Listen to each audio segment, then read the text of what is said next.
Yes, we are live. Hello and welcome to My First Million Live, a podcast channel where we talk to entrepreneurs from all over the world and learn from them secrets of their entrepreneurial success. Today, I'm thrilled to have with me someone who is admired and very well respected in the Indian entrepreneurial ecosystem. He is none other than Santosh Panda. Santosh built Explara, an event ticketing and management platform, by developing a SaaS solution. For a decade, he hustled and went from bootstrapping to VC funding to eventually bagging a gross revenue of $11 million. And he started all this back in the day when the entrepreneurial ecosystem was not there to support him or to guide him, but he eventually made it all by himself. Today, he is on a mission to scale India's startup success further with his new venture, Foundership, that supports startups to accelerate growth through coaching and raising capital and with the Founders Network. So before starting up Explara, he was a software product engineer in eBay UK, BBC, and other companies. Before that, he was part of several startups during the dot-com era. Also, Santosh is from my home state, Odisha, and that makes it all the more special for me. He is extremely busy these days, especially since he's building Foundership, and still I'm grateful to him that he could find carve time out from his busy schedule on a weekend to talk to me. I have been behind him since a long time now, but we have been connected. We have been exchanging messages on social media and stuff like that. But glad that I could grab his time at least for the next hour or so to talk about his journey, and which is so inspiring. So Santosh, welcome to My First Million Live. How are you doing today? I'm doing absolutely great, Ravi. Thank you so much. And let me also, share with the audience that you have been very patient. And I think that is why, you have been doing this, right? Bringing out, about entrepreneurship and founders to a large section of audience in your channel. So I'm thankful to you for your patience to, hang around and give me a time and time again to be here. This is my absolute pleasure to be here and share with your audience. Thank you. Thank you, Santosh. So, Santosh, I know a bit about your story, and what I feel is you are wired very differently than a regular Odia. Okay, and that's exactly why I want to begin by trying to understand your growing up years, your influences, and then maybe your career trajectory later. But I just want to know, what were your growing up years like? Was it different from other people? Maybe if you can start with that, it will be a great context setter. Sure. So I think, I don't know whether I'm differently wired or not. That I think I would hear, and as you say, I think my childhood was in a semi urban, I would say, city in Odisha called Hindlikat, and which is now say Navin Patnaik's constituency. But when I was a child there, going to school and college, dad was a banker, and the city was very small. Now it has become bigger. But hearing from dad, like, who was a banker, a small city that we went to live, over the years, I heard from my father stories about how small business people have started and built, crores of rupees with hard work and by just taking 5,000 rupees bank loan, let's say, right? And those are the stories that I heard a lot during my childhood. I'm talking about class 4th, 5th, 6th, 7th, 8th, 9th, 10th, 11th, and onwards, right?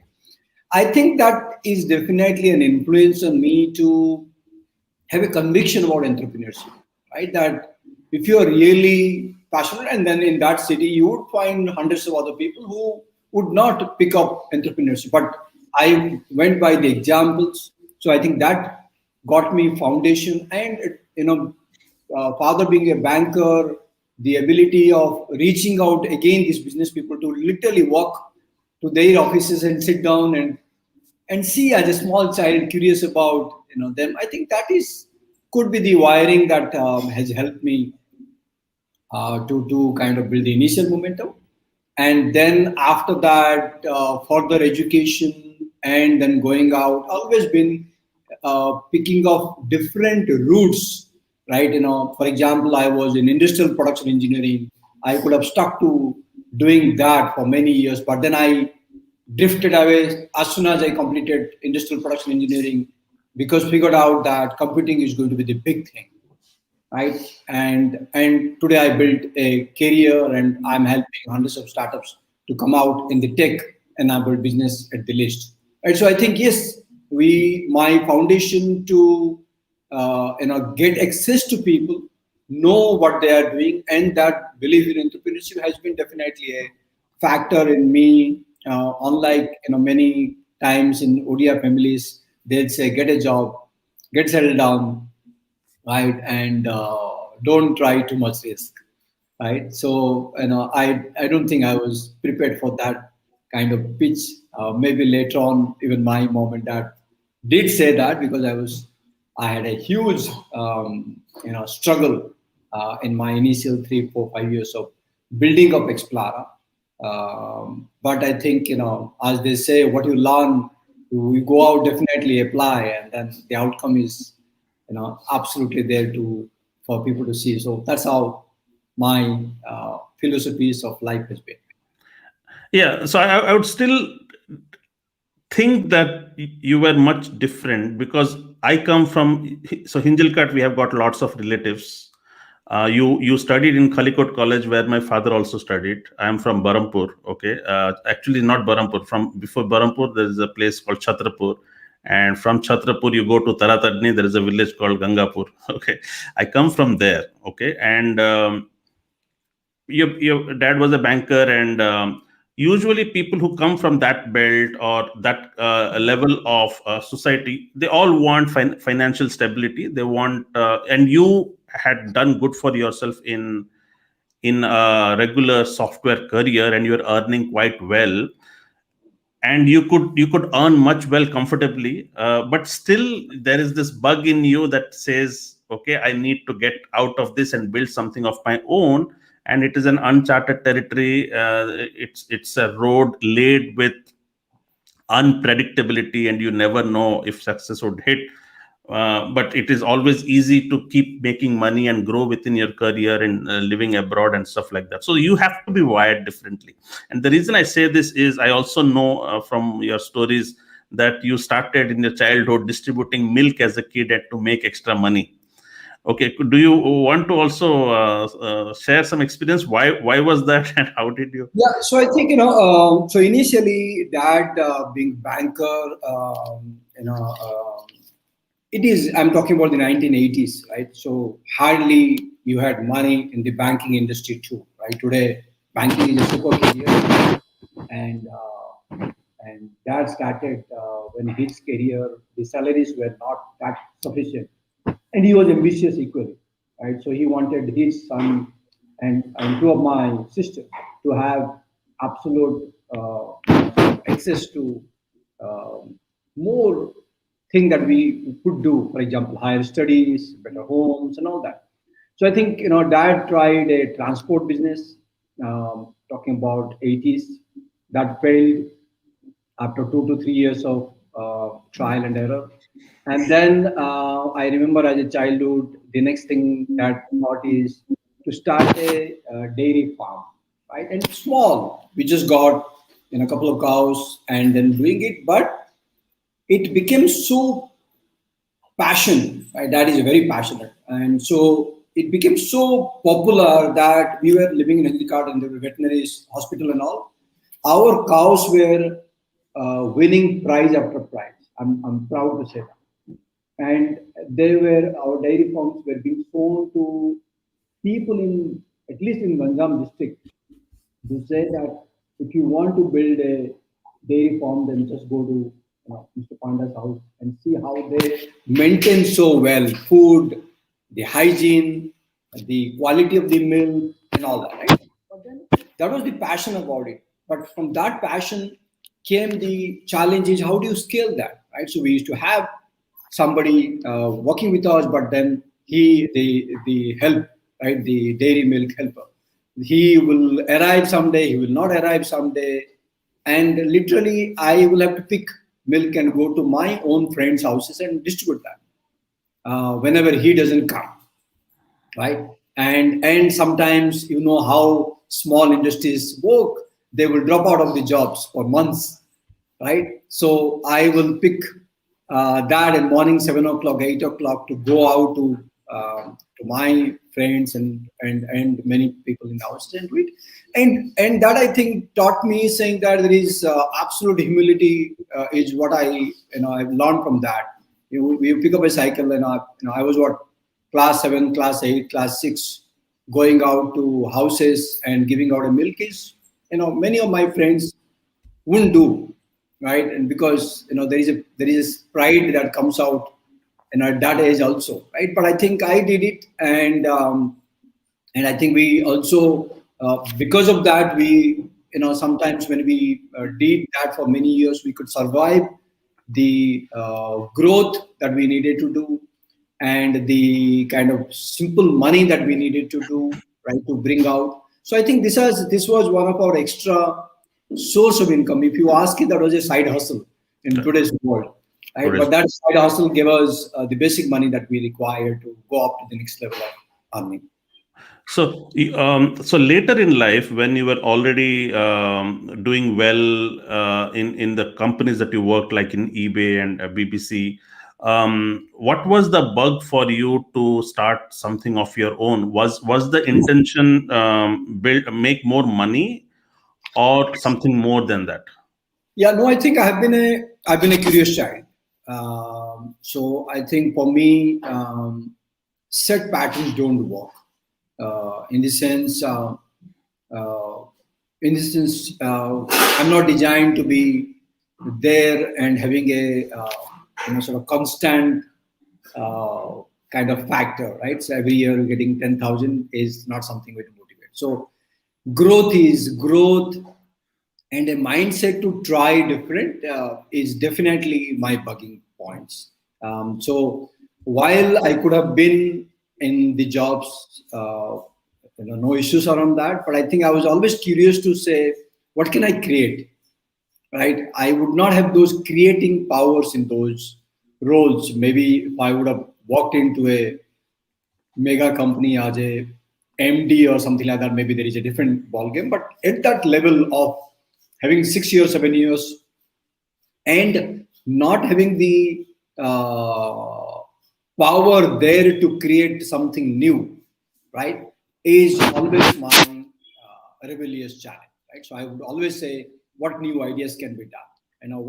What can we bring? And that's not just in BBC and the eBay world. Even during the college time, also I would be always curious about saying, how can we do something different, right? Or what is the new thing to do, right? So I'm always curious about finding something new and venturing it. That gives me a really high kind of momentum to do. What was the reasoning? Even today, that's the same reasoning for foundership, and hence it has been the same reasoning even switching from those careers to entrepreneurship, is because I knew this is where I have an opportunity to create a small world, or I have to create opportunity to create a world of my thoughts and people that I would love to work with.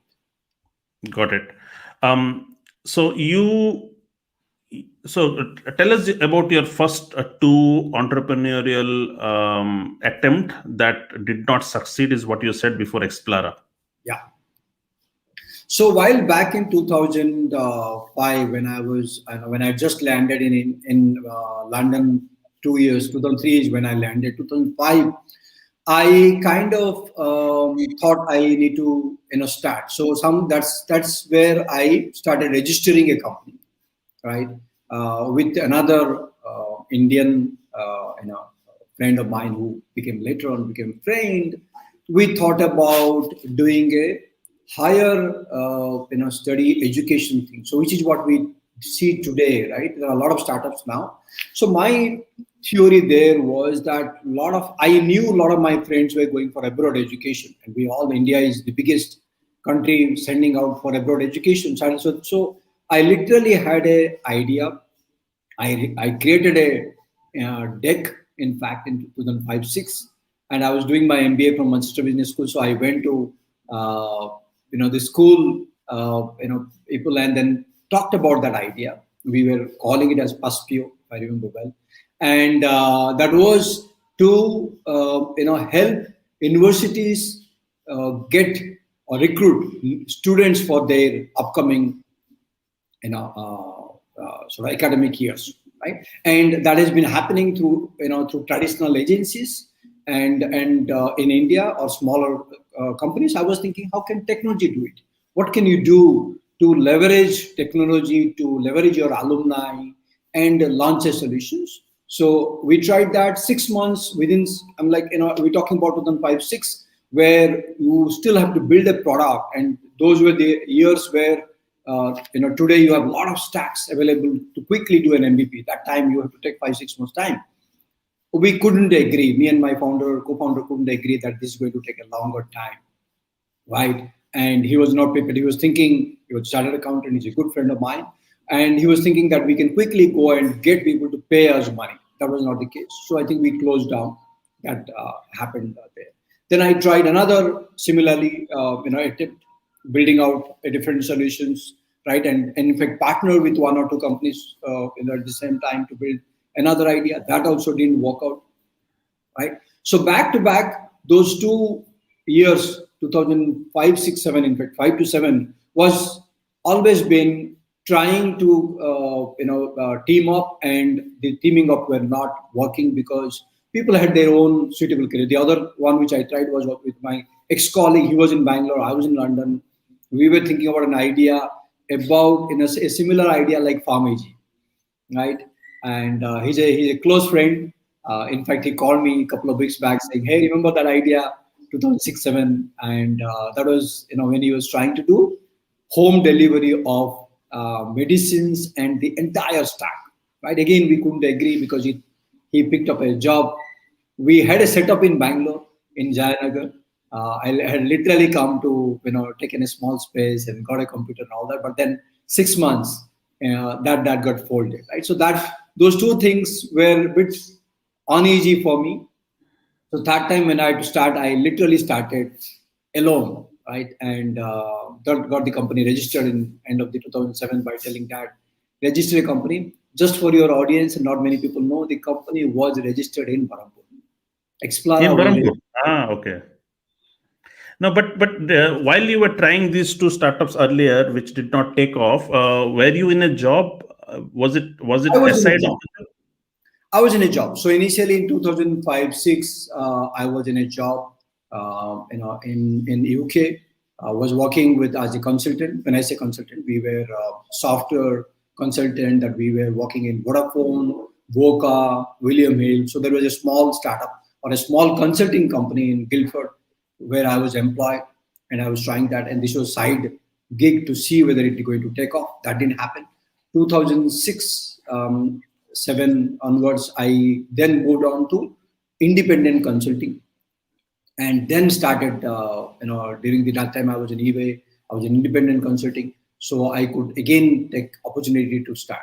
So those were the years where I had full-time responsibility between 9 to 6. I wake up at 5 o'clock to get going with people, talking to people and getting something out, trying it out and all that, in the off time of the office hours.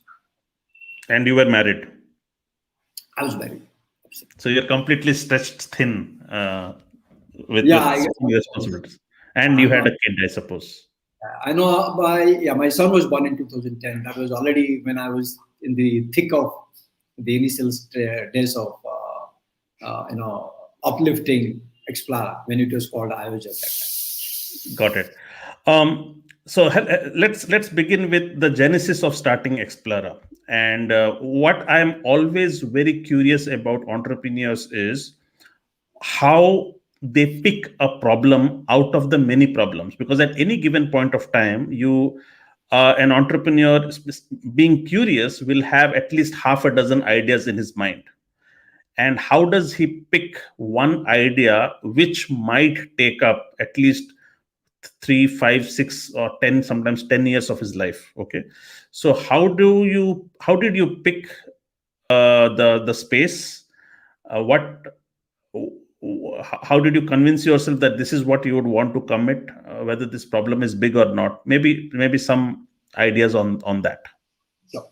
So, when Explara came in, initially it was called Ayojak for 3 years. Ayojak in Sanskrit is organizer. And so when in 2008, back in London, I was part of eBay and many startups already there. In fact, I was part of a startup community there too. The Open Coffee was started in London. And so that was the first group that that kickstarted, and in fact we were the foundation of OCC in a way. I mean to say the group was foundation of the OCC. Now, when I was going out and meeting people in events, in meetups, and in various eBay evangelism initiatives, I was also connecting to India because I was, as I said, I had already started before that in, right here in Bangalore, Joyanagar, we had a company. So I was keeping in touch with India, what's happening in India.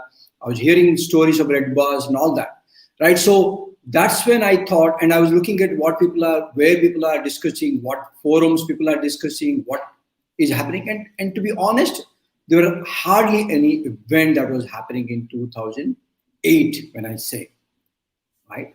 And so I started mapping the industry and mapping back in London, at least the list, and seeing in London, you get access to see a world view of what's happening in, right? So I quickly realized that event is something that is not mainstream in India. It's only happening to the top level conferences, right? Or industry conferences. But imagine a world where hundreds of startups are going to come, or new form of entrepreneurship is going to happen. Where are they going to do? How are they going to host events and bring people and all that? So I could quickly see the potential of a market that I was sitting and a market that is going to emerge, India. Plus, I realized that event is the only way, when you go out, event is the only way that you build relationship for every business. Event is critical, crucial, or much needed. This is one of your channel that you must do hygiene, whether you convert your audience to your business customers or not, right? So looking at that market, the market size, the hypothesis or thesis to look at London as a market and the global market, right? And then find out, yes, if this is going to go 10,000 events in the next 2 years or 3 years time frame, global, kind of merging is happening. Companies are getting opened in multiple countries, so people are traveling. If event has to have mainstream, there is a market for Explara, right? So that was the kind of thesis that we did. And I also went and checked out how many events were happening in India, how many venues were there. I knew that we are not ready as a country in terms of the facilities and the connectivities, right? But I thought this is an organic opportunity. In this sense, you can go out as a greenfield, get there and be there to build a foundation because this is going to emerge. This is going to be bigger, right? So those are the sort of key pointers that even we apply today in any startup to say whether this startup is going to fly, right? What will happen to this startup, or where is the market opening, or where is the current market, where is the emerging market, right? Which segment in that? So these are the pointers that I took to decide to deep dive into Explara. And so there were no other event companies at that time? There were. So for example, CC Avenue had a company called Event Avenue. That was the only company, but they were doing conference. You can't get into their platform. I figured out some data point that 500 conferences had happened in 2 years' time. There were a lot of large-scale conferences. We are talking about IOC conference to energy conference and all that, right? So so the platform was targeted for large-scale conferences. Right. I came in and said, okay, what's the platform for smaller businesses? What's a platform for a smaller communities to do, right? Who is doing that? Nobody was doing that. So we took the first bet to get in there. So I have somebody on my Facebook, Mr. Chennappa Naidu. He founded Mira Events. Yes. So was it also during that time, or? So Naidu and we are, I think, 6, 7 months gap. So we started, and then Mr. Naidu came in with Miracles. We had Do Attend coming in from Chennai Right. in another 6 months. So we three companies are the first few companies who came to the market within six months gap max. Got it. So I also want to understand, how did you prepare yourself financially before you jumped into Explora? So first of all, did you jump into Explora full time, or was it also a side gig for a few? It was a side gig for me, right? Because I had no, as we all know, no matter how much money you earn, if you are going to be still less by the time you get into a startup, because your startup would drain out a lot of money, right? So I initially realized that if this market has to be grown, it will take time, and I cannot sustain it. And I'm talking about 2008, when even the angel ecosystem in London was not ready, right? I got opportunity to walk into angels in 2010, 9, 10. By the time you had Seed Fund, a couple of angels were already in, and I had an access. I reached out, but then we live in a different world today. In that world, I was told, "Hey, Santosh, you live in London, but your business is, your business market is in India, so we don't, pick those kind of startups, right?" So today, happily, YC or anybody else would fund no matter wherever you are, right? But that was not the case in 2008, 9, 10. So I realized there is no way I could do this full time. And this is not a business that is going to give you cash right away, as a revenue stream. So I did it as a side gig. And so how did it work out? So did you find a co-founder who would invest more time than you, or help us understand how the dynamics were when you began? Yeah. So when I started with a simple note saying that I would have a team in India. It was in Pune. We started. The first team came in Pune, and we got, the co-founder was, so running this show, right, while I was remotely in London from, morning to night, in terms of my own time, waking up, work with the. So I was responsible for the product. I was responsible for the marketing, because that works out naturally with me, and I was looking after that, while the team and co-founders back in India would look after the customer support and the operational part of it, right? If anybody is outreaching and all that.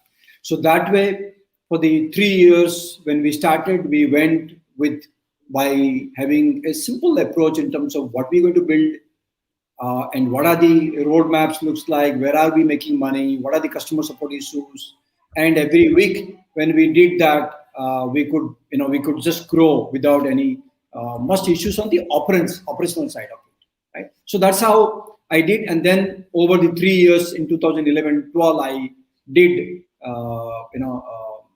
come back to India, right? So those 2, 3 years is what I was trying to build the momentum, see if I can get some fund or some self-sustain, so I can come back to India. So I've had good discussions with, in some of the prolific VCs even in India, and again, those were the different eras. Maybe in this era, if I was around, then I would be getting funded on those first two discussions.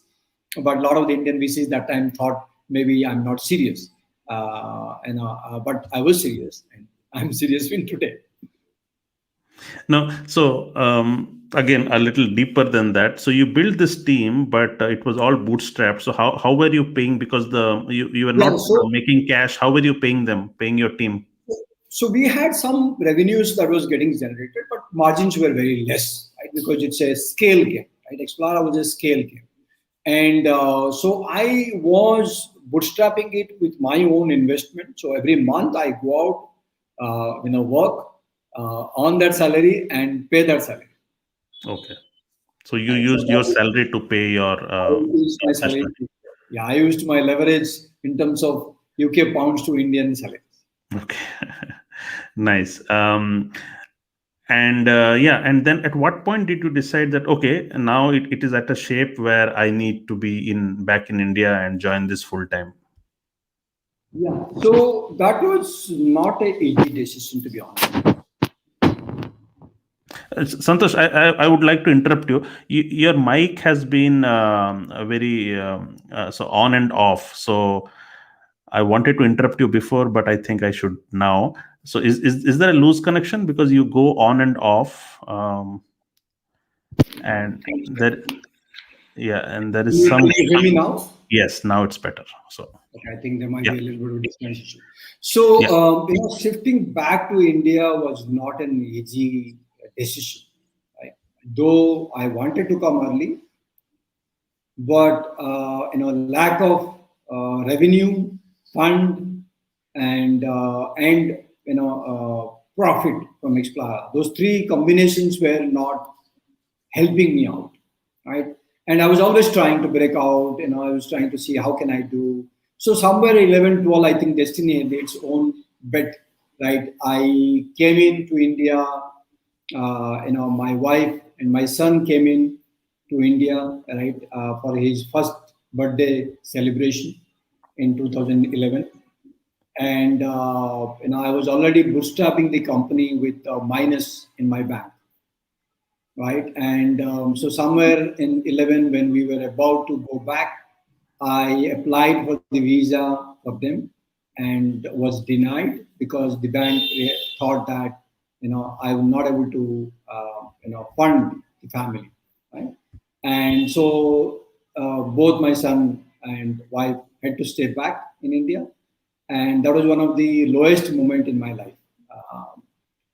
Not that I could do anything different, but I didn't want it to be that way. So that was the lowest point, honestly, and I had to fly back. I'm talking about March 2011. They stayed back in Barampur, and I had to fly back from March and work there till 2011 to September, October. I worked with other clients. We lost your voice again, Santosh. Okay, I think I should use a thing. I think there is some problem with my. Yes, because it goes on and off. I mean, we still hear you, but very faintly for a few seconds, and then Let me try with this. I think this might be better. Can this you hear is me now? yes, this is already better. Great. Super. So I think there might be some issue with that. So I had to fly back, and during the 6 7 months time, I had picked up another consulting with a friend of mine who was building a startup for 2 3 years. Went there as an architect, helped him to build it. Continue to make money, continue to fund India team, and somewhere around 2011 September, I came back to India in that 6 months, right?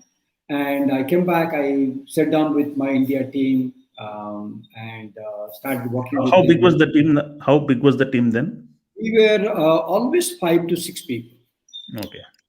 around 5 to 6 people, right? So And we were developers. already by 2011. I'm talking about that time we were making top line 6 crores, 1 million top line. Oh, 1 million already. Okay, Oh, nice. Okay.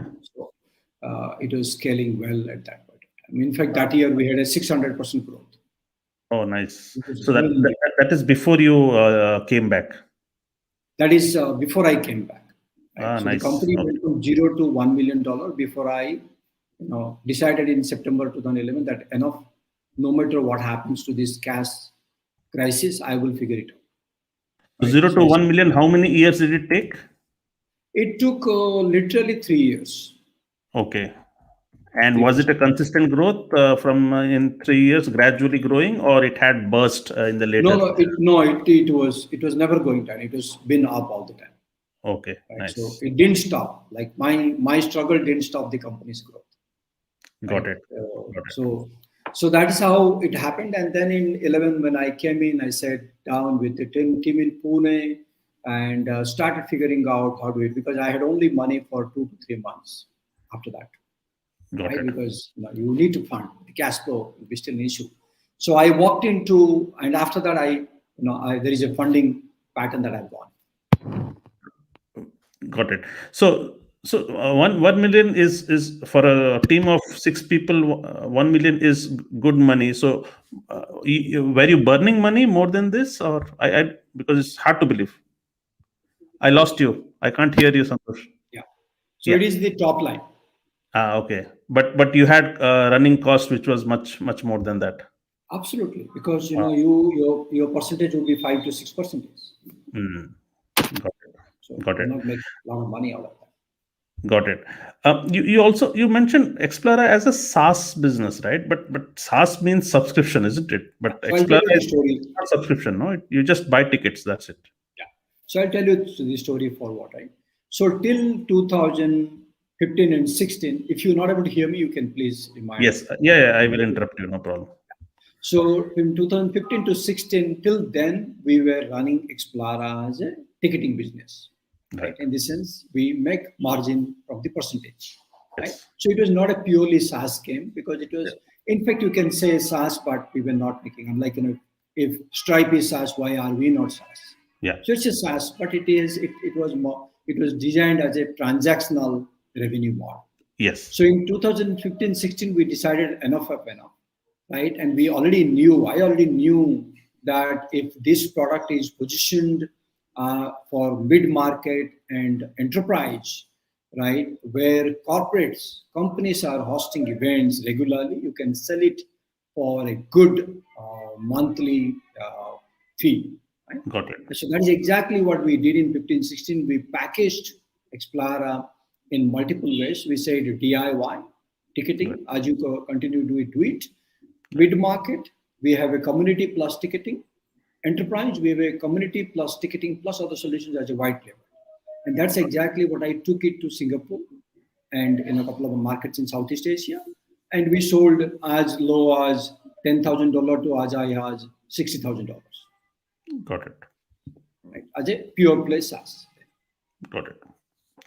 Um, so we know about the growth story. Do you have any stories to share where it was really difficult in the journey of that growth, other than your personal financial difficulties where we are paying the team? What were the other challenges? Like, I mean, every entrepreneur goes through its own challenges, like retaining a team or losing out a resource and stuff like that. What were some of the big challenges where you felt this might not succeed?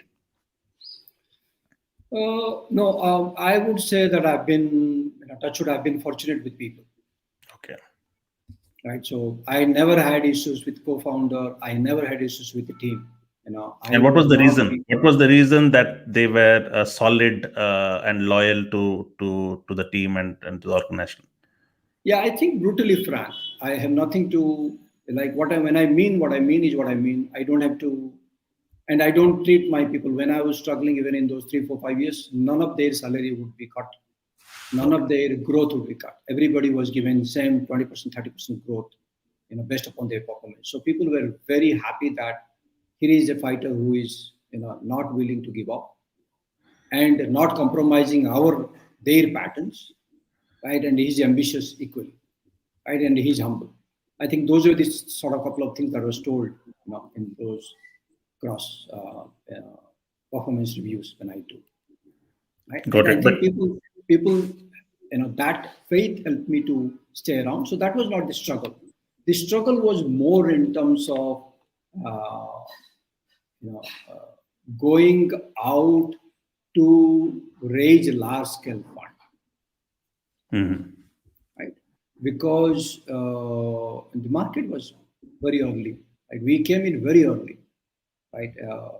So what happens is when you do very early, and again the investors see every industry in a different way, right? For example, we are always compared with Eventbrite, right? Hmm. And almost a lot of Indian VCs thought that Eventbrite is going to take off India. They couldn't take off India. We will continue to be. In fact, Mera Events, will continue to be the top league. And Downscript came in later on, which was acquired by Bookmyshow. So my struggle was more about raising a large fund, I would say, scalable fund. I'm not talking about, we have raised $1 million fund also, but scalable fund, the VC funds, to deploy and take this company to $100 million. That possibility was there, will continue to be there for anybody who is entering to this industry. Right? So those Um, were sort of struggle to do. so, but so what was the struggle? Because you had a good product. You achieved product market fit. There was a business model which was proven. So, because do you think because the VC ecosystem was not mature then, or what was it? Yeah, so I think the struggle was between 14 and 15 is when we could have broke out to a big league, right? But I Okay. think that is when um, the large chunk of fund that didn't arrive, right? So yes, I did go out to Southeast Asia. I did go out to in fact, we've been getting customers from US and even Europe, and that would go. It's a profitable company. Explorer I continues to exist, continues to scale 20%, 30% even year on year in the till 2020. 21 would be a little low. So that's not an issue at all. The company has gone all to the $11 million. It's going to go out to $20 million. It may do more, but You're right. we all know that in the world of scale game, if you Hyper can growth. deploy, hyper growth, if you can deploy a team in Southeast Asia, if you can deploy a partnership in Europe, you would able to go to a $50 million, top line, or Right. rather than a 11 million or partnership. I think that's the struggle. So the struggle is in terms of ambition and the market access that you could get. So are you saying at that time you were not lucky because the funds that we have today, because today it is a borrower's market today. Okay, VCs are just throwing money at every small idea. So at that time it was not as open as this. Is that fair to say? Or Absolutely. okay, Absolutely. In this sense, I think, if you look at even 8 to 11, 12, India's angel ecosystem was very, very low. Hardly you can count a couple of people. As the likes of Bloom entered in 2010, 11, India started to change, right, and a lot of faith in platforms like ours got built in. Bloom has been one of our investors, and in such an idea with proven scale year on year, as you rightly said, will get $1 million funding on the day one today uh, right. to scale. But that's how even India Mart or anybody else who have started early on India had to go through a period of struggle because the market is not positive in terms of growth opportunities. Right. Hence the funding also. I'm not here to say whether VCs are right or we are right. That's not about debate about them. The debate is about the markets, kind of the industry kind of risk appetite. And I Right. think VC ecosystem risk appetite at that point were low because the market sizing were low, the funding games were low, all that. So today, at what stage is Explorer now? So Explorer now continues till until COVID strike, it was 11 million, around 75 crores top line, profitable with 7 people as part of the team members. We've been a remote team from long, so a lot of our team members still sit in Pune to Delhi to other places. So we continue to do that, and and we continue to, because of SaaS, we have a continued revenue stream even today, right? Right. And my co-founder runs that.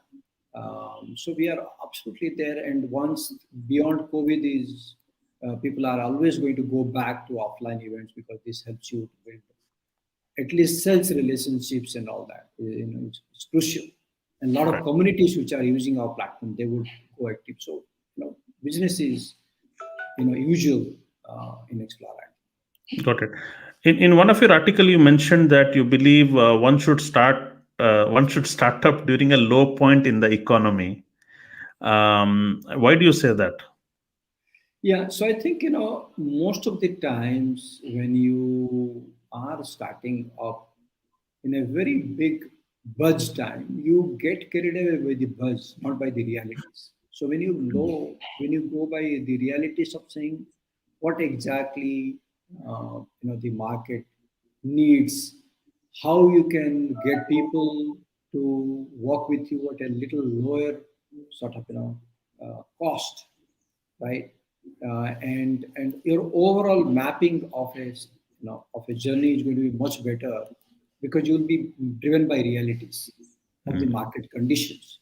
Because we all know a lot of startups, the best startups, are those who have been very frugal, and they've had a money management like anything. The financial management, financial fiduciary is super. So when the Right. low point, you get that reality set in. So it's going to help you for decades to be in that mode, and not just throw on hype or on unrelated expenses. So that is more of a philosophy. So you can continue to do at a great time, but if it is low, do not be pessimistic to say, "Oh, the market condition is bad. I should not start." No, in fact, that's the reason why you should start. Right. So you mentioned entrepreneurship is a way to expand your personal growth, um, which otherwise a job will constrain your growth, because you don't push your limits and boundaries to an extent which your own entrepreneurial venture would. What do you think has been that did you reveal about yourself building Explara and in your entrepreneurial venture? What did you realize that you were good at? Was it Yeah. So being good with people, being good with sales, being good with marketing? What was your strength? yeah. So my strength has been, as I said, my strength has been people.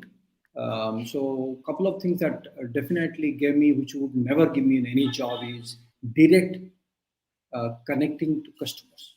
Right. So in jobs, yes, I will go out and maybe because I was not in sales, I was limited. Audio. Yeah. Yeah. So because I was in job, I was not in, I was in engineering and consulting. So I would get access to only a certain set of people, right? But I would not get access to a life cycle of customers, right? Got it. So in that life cycle of customers, I realized that it is great for me to do because I'm able to see that entire life cycle. Customers coming, customers winning, customers requirements, how are we deciding which one to do, which one not to do, at what point we should be doing. So that entire life cycle I could not have lived in my job. Got it. Right? With So, so entrepreneurship, I could live with that entire life cycle. so that became your strength as well, dealing That with became my customers. strength. That definitely became strength. And I think, customers, again, in my humble opinion, customers have literally high appreciation about Explara's customer success attitude. That has been the reason why we've got customers for long. We have customers who have continue to use the platform for last 10 years. Right. No, They've also, I clearly remember using Explara for one of the events that I was doing, and I got a call, and I also loved the customer success. So it was very hands-on. They helped us guide through the onboarding process and stuff like that. So I clearly remember that. I think it was only 2 years ago. Okay, excellent. And then you started this new journey of yours, and with foundership. Help us understand. The title of this podcast is living a mission-led life, one decade at a time, and this comes from a tweet that you made, that you live 10 years. You make 10 years goal, and you shift 10 years. So first 10 years was your job. All right. The next 10 years was building your entrepreneurial venture. And the next 10 year is where you want to give all your time and energy to build foundership. So help us understand how do you plan your life, first of all, and then what is foundership, and how did it all, and how did you envision, and what is the vision behind this? sure. So the foundership vision is definitely coming from my own experiences of living this last decade. Right. So in the decade, I realized that what is true is also going to be true, irrespective of funding or not funding. That means, as a founder, just funding is not going to make you success. Okay, just funding is not good enough. You need quality people. Quality people, you cannot just hire quality people all the time. You need to be associated or networked with quality people, right? Who can help you, and time and again, either with their money, with their mind, or with their connectivities. Right? I think that formed the basis of foundership, which is what we say that it's almost like a startup execution school where other founders are coming in, successful leaders are coming in, they are coming in to bringing with their connections, they are coming up with their capital, they are coming up with their time to coach you, so that the success factor of a founder who is within with foundership is much higher than doing alone. Because we all know doing alone is the biggest drawback in startups. You can't do alone. You need a network, right? In today's world, you can't sell even anything if you do not build a network, right? And foundership is already giving you that network to come and leverage both give and ask. You give and you ask too. So that's the foundership, sort of mission. And this came from the experience of starting, early in India, 2007-8, when the ecosystem was not there. So I foresee that in 2030, you would have a much vibrant ecosystem, in fact, much bigger than Silicon Valley, and which is already, in fact, heading out. Right? So I am inspired or motivated by that call that yes, I can go out and start yet another startup on SaaS or on B2B or B2C, those kind of things. But I looked at myself and saying, where do I enjoy doing? Right? I enjoy meeting people. I enjoy helping people. Right? I am least bothered if I help somebody and he became a millionaire or a billionaire. And billionaire has not happened. I think billionaire has definitely happened. I'm least bothered about that. I'm more driven by the fact that, yes, if somebody needs, I'm around. I'm going to, share my time and hear them out and guide them. So those kind of guiding as something that I've been doing. I think this is again another wiring in me that from this in childhood, I've been, this kind of things is there. So I have a huge network. In a very simple, humble opinion, I have a huge network that that I have been definitely outreaching, and I am today because of that. And I am now going to go out and give it and let many others get benefit out of that. Right? So those are the sort of reasonings of building this decade to be with the startups, to with the startup ecosystem, to with people, and then make success not just out of my own work, but maybe see hundreds of people succeed out of my work. I completely get it. So I'm sure this also emerged from the informal coaching that you might have giving, and now you have structured it, because I'm sure people have been getting behind you to get mentorship and getting advice and stuff like that.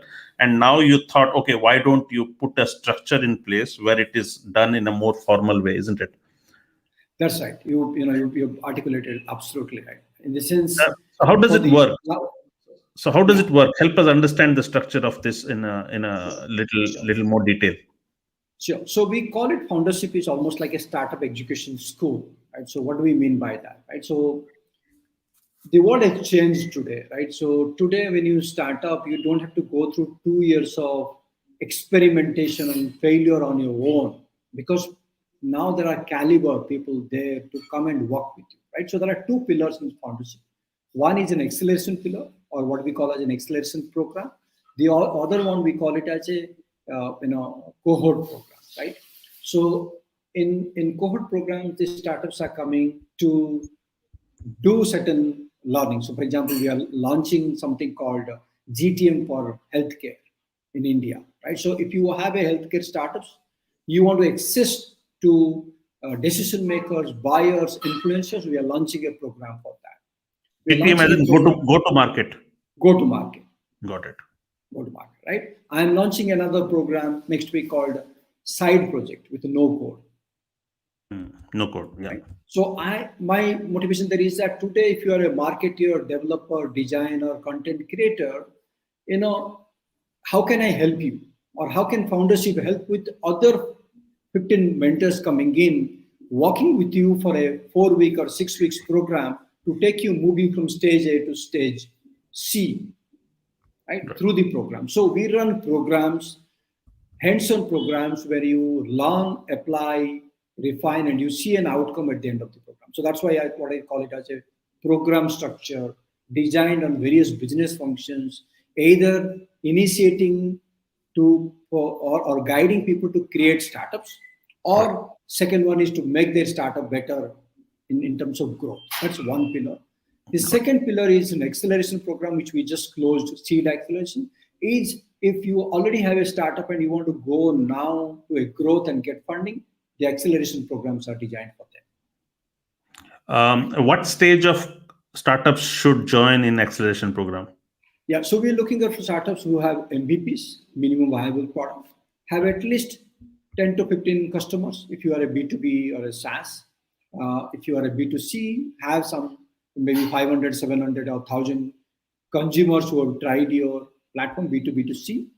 And you need to have a tech advantage in your business, because we're looking at tech as an advantage no matter what industry you are in. Those are the 3 to 4 criteria that we look for seed acceleration applications. So if somebody already has 10 to 15 customers in enterprise and 500 customers in consumers, so do you think the challenge is to scale that up to the next level? That is where most startups fail, or do you want to explain that a bit?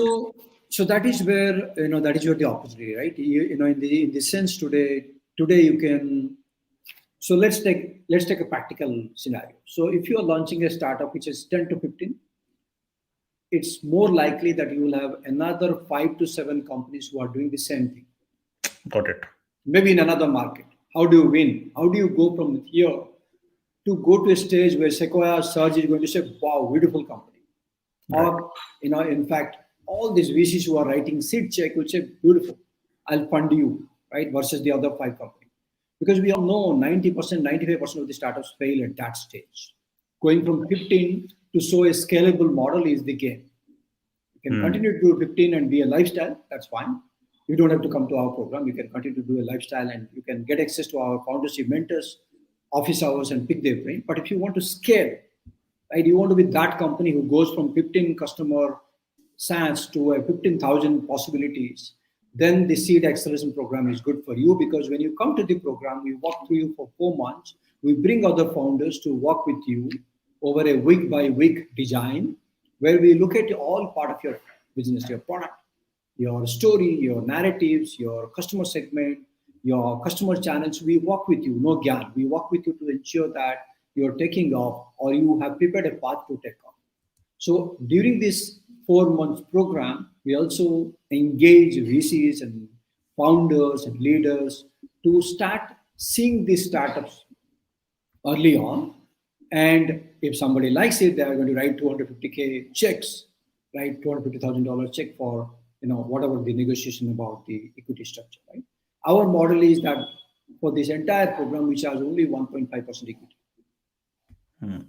right? So this is also a very, very different approach. I'm very passionate about this approach because today you can go out to a small scale seed investment round. Let's say you can give away 7% for 25 lakhs, right? Or you come to Foundership, give away 1.5% or let's say max 2% to Foundership, and you are likely to go and raise, let's say, $500,000. Right. Or 250K for that 5%, 7%, you are better off, because we all know, as a founder, I know that the first check is crucial. Not many people get it, by the way. Right. People think that 25 lakh for 7% is big. That's not the case. Your first round is equally important because you're going to do several experiments and you're going to fail those experiments. Right. But you need to have money to reach to a stage where you can do a Series A or you can scale well from there on.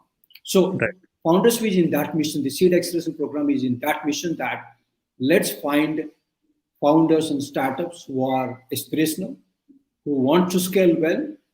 Let's help them over the 4 months with a smaller equity, right? But build the big potential so that they can go and raise a large round. Got it. Right. So this amount of success is going to be higher for all the stakeholders. Do you also write off a business when you say that this is not going to scale? No, philosophically, I wouldn't do that. Being a founder, that's the last thing that I can do. I am last thing I will do. I would say. No, but then with your experience or somebody Mhm. or with your network of experienced founders, I mean, there are some businesses which after you evaluate that this is not going to fly.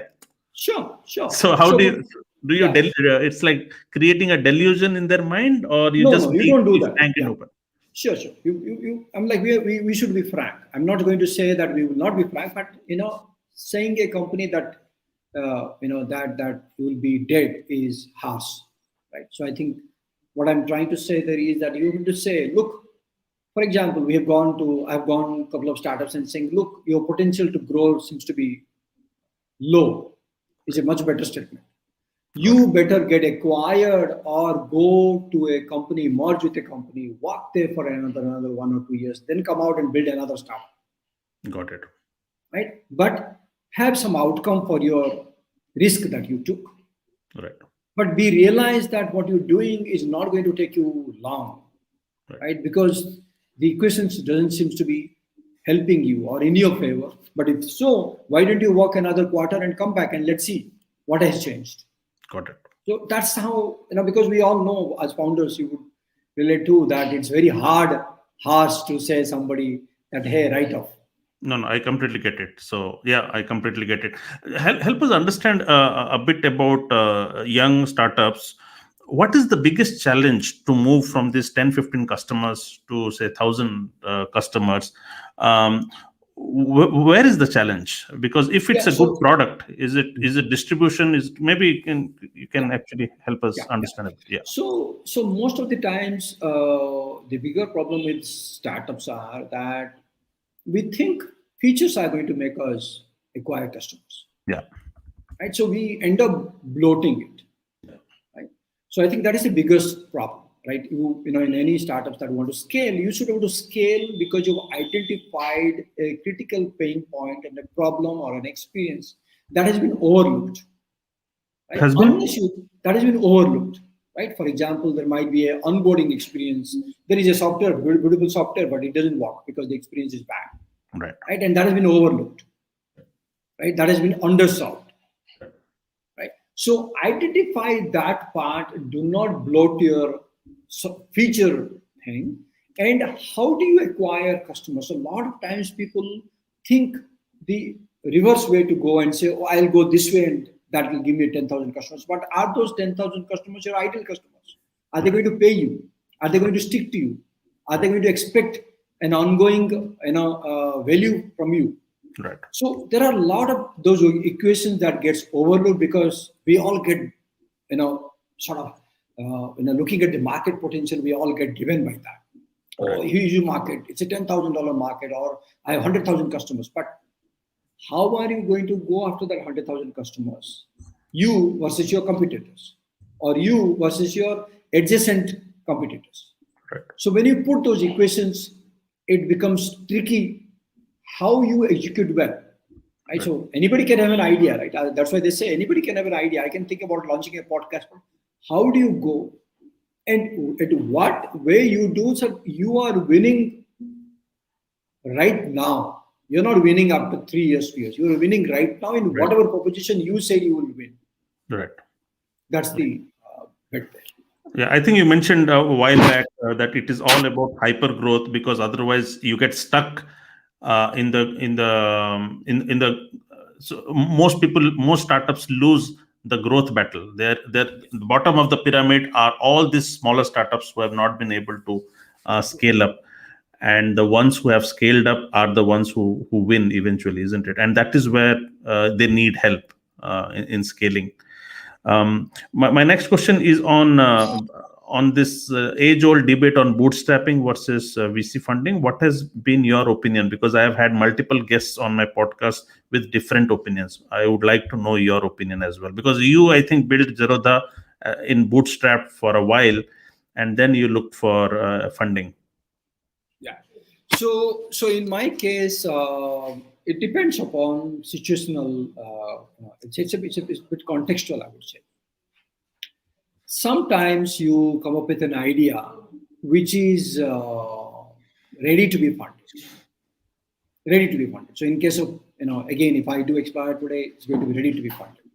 Because the market is there, the access is there, you scale. So if you want to scale a company, right, with a potential that is so humongous that you would be thrilled. You say, wow, I am going to go and do this 10,000 customers who have been overlooked, or 100,000 customers who have been overlooked, or 1,000,000 customers who have been overlooked.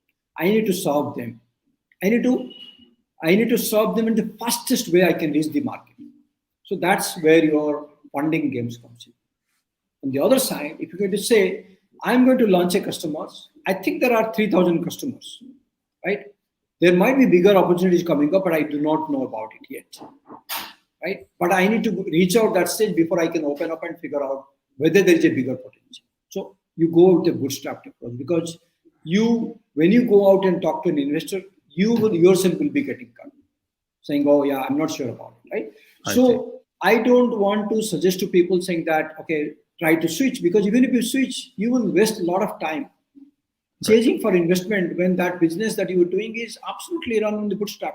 And we all know, even today I was reading an article on Shopify, even they were not funded, right, till the first few checks, right, because everybody thought it's a small, shopping e-commerce, how big it can be, right? So you as a person, your personality, and your current context of how big this market is.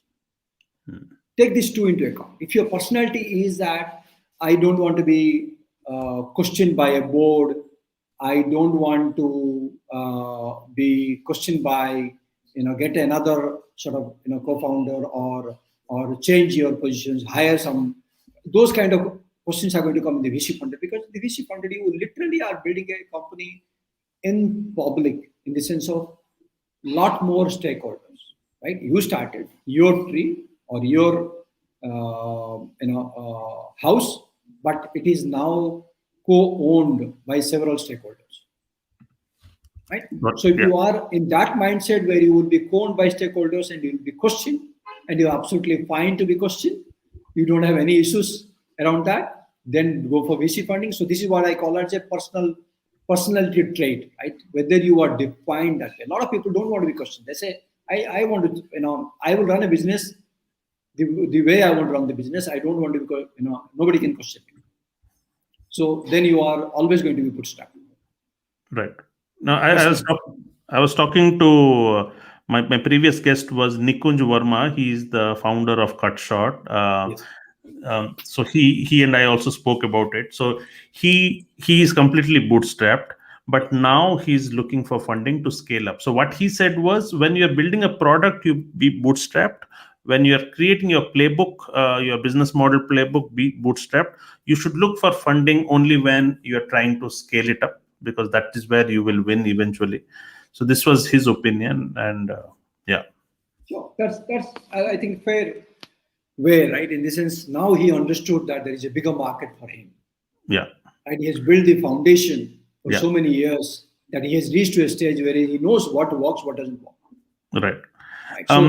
So there are this kind of personality where someone wants to take a risk right away. Even if it fails, they are fine. Some people want to be cautious for a couple of years, build it, see all things, and then you say, this is what is going to scale. I want to raise fund for that. Right. At what stage do you think a middle class person with responsibilities, do you think he should be first taking care of his financial security before he should plunge into startups? Always. I would say always. In today's stage, I do not know how long the funding buzz or hype that we have is going to last. Let it last, because India has a potential. But having said that, today, if you have a good idea, you have a good product, you can craft product faster or a finest experience, and you have more opportunity for you. There are several founders who can write you a check while you are still in your job and doing in a side. So today the world is accepting that you can be starting something in a side, do for 100 customers, 500 customers before you give up your complete financial. But that only will happen with a close network of supporters or founders that they can trust you. Because a lot of times it's a trust factor. Are you Correct. literally into it, or you will take money and then you don't do anything? Right. So that's how you. So help us understand the entrepreneurial ecosystem in India with hundreds and hundreds of startups mushrooming. How likely are they all to succeed? Because I'm trying to understand as an outsider, okay? Because how positive are you to see that all of these startups would succeed, or do you see that most of them would fail and then only the 5% or the 10% would eventually see a 5-year a success? They would remain after 5 years or so. How do you see this? Because it all looks very rosy from outside, that there's so many startups mushrooming, so much money is being pulled into it. But for me as an outsider, I'm not I'm not an entrepreneur, but it feels very uneasy from outside that how are they all going to succeed? Because at any given space, like for events, there can only be 2 to 3 players. Or how do you see that? So I think that's a fair enough question, right? For example, anybody sees so much of fund, the question would definitely come: how big is the market? Right? Now, I think one inflection point that is creating this sort of optimism is the number of Indians, at least from an Indian market point of view, the number of Indians using tech now versus ever in the history, I see. or in fact versus ever in the last decade. Right. So 2020 was a bad year for health and many people's lives, but I think literally pushed every Indian to operate some sort of technology efficiency. Has to happen. Now that if we take that as a market, right, it's a big market. Will user in that market can spend $1 or $2? It's questionable. Yes. Right? Because is there potential? Is there spending power is that much? Purchasing power is that much? That's a potential downside question. Right. Hence, you will have to take other factors into account. Is saying what are the macro ecosystem that will be built in. Right. That will help the middle of the pyramid to have a little bit more spending power. Hence, eventually they're going to spend, right, to make the startups viable for the product and services they are offering. Okay? So putting all this into account, the number of startups that is getting launched in 2021 is huge.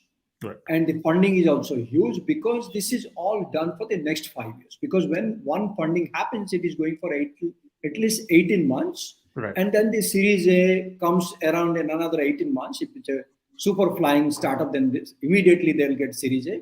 Otherwise, a lot of them is going to go to bridge and then go to Series A. So there is a market that is emerging. So there is one side of it, right? The other side of the world is that there is another market which was never existing in India, is the M&As. What's that? The M&A, merger acquisition. That has opened up with the Reliance Jio coming in, right? It has opened up big time. So what will happen eventually is that the startups who are not able to scale from seed to Series A will be up for grab by the eventually big players or big private equity players.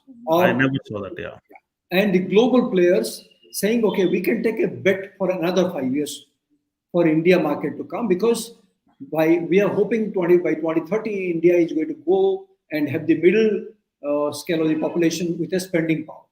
Right? Got it. So this is more of about your seeding the ground of having an access for the next 20, 30 years of business. Right? For example, what was laid out as a fiber, we all saw in Airtel and Reliance Jio making some gain out of it. Right? But that took 20 years.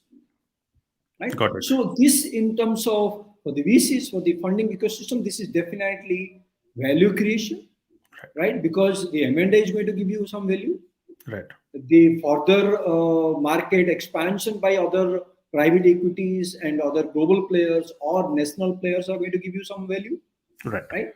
For the founders, yes, it's going to be a little bit of equation here and there. Let's be honest that founders are the last people who make money, make substantial money. Got right? it. Unless they are super duper high flyers, right? Got it. Because by the time you go out to last stage, everybody else will make one, and then you make money. Got it. So I But think there's a huge potential there. your point about M&A is completely spot on, because if you are an entrepreneur, you have an edutech idea in edtech, you look at somebody like Baiju and you're completely scared because you think, how can you survive when Baiju is there? But you can still find your small market and your niche, and then look to be acquired by Baiju in a couple of years, isn't it? So this. Or the positive side of it is now that Baiju is showing tremendous potential of a market. I wouldn't be surprised if a private equity player comes in, allots $4 billion just to get an edtech players ready. Several players coming in together Okay, just to compete with Baiju. just to Okay. compete with Baiju, right? So you will have, what Baiju is trying to do from India to global. There will be global players coming in India. So it's a beautiful market creation, right? Again, coming back to foundership, I would always say, look at the problem that you're going to go after. Are there enough customers to sustain the kind of revenue model, profitable Right. model, or are there great scale that has been overlooked by the current players? Please go and do it. Whether you are acquired or whether you yourself will build a big business, there are likelihood of that today, with the tech being the center of efficiency creation at the moment. Got it. My last question here is, you interact, you mentor, you coach so many entrepreneurs. What are the personality and character traits that you think are needed to succeed as entrepreneurs? Yeah, so I think as an entrepreneur, in my mind, you need to have the service mindset, right? Irrespective of how brilliant you are or how successful you are, in every time your customer is going to define your company in terms of how good it is based upon how service mindset you have. Now, are you the person who is looking at customer in the mind of saying, I need to solve the customer. I exist because customer exists, right? I would always see that mindset in the founders that I would like to mentor. One, second, curious mindset. People who are curious about it. Because one thing that is certain in the startup world is things are changing now faster than ever. Corporates are all great because they are big companies. There are a lot of data points, insights. But in startups, you need to have a curious mind to make sure that you can change if required change. Right. So that's one. Third, as a as a startup, you need to be a great storyteller. You cannot just try to build it in a very engineering mindset only. You need to have a mindset of packaging, branding, storytelling, and we know how beautifully the Nirmas of the world or the smaller brands have come in India because they could present well, same product, but they could present it well. So if I take those 2 to 3 things, customer service, customer as my lifeline, as attitude. Second, curious mindset. Third, in this kind of storytelling and how I can narrate, how I can do it. Fourth, if I add it, build a network of backers and supporters, because that is the only way you will able to succeed in the world of competition. But to build a network, is it a transactional network? No, please, yeah. So this is where I have my theory. All my work has been relationship oriented, not transactional. Don't build a network. This is where the best and the mediocre is going to come out, because if the best will build a relationship that is going to work for them all the time, right? Even if they are passive, people will still support them because they believe in your mission and they know that you are not transactional. You mean by everything. So, and this is what has helped. Even in fact, if you look at Western economy, has been helped by great community builders, great network builders, right? Who do this kind of work on an ongoing basis. I think that is coming to India in a big way. Already Right. happening in the last 2, 3, 4, 5 years. It's crucial for startups to leverage that or build it for themselves. Excellent. Well, this brings us to the end of a fantastic, in-depth conversation with Mr. Santosh Panda. So, Santosh, I thoroughly enjoyed this conversation. It more than made up for all the time that I had to wait for it. So it compensated for all that wait in a great way. So, thank you, Santosh, for your time and sharing your wealth of knowledge with us. And all the best for Foundership. I'm very, very curious to see how this pans out and all the successes that are out to come in the coming days and months and years. Thank you so much, Ravi. Thank you. It was great pleasure to talk to you. And I think after a long time, I had such a variety of questions and areas that was queried. So I happily enjoyed it. Thank you so much, Santosh. Thank you.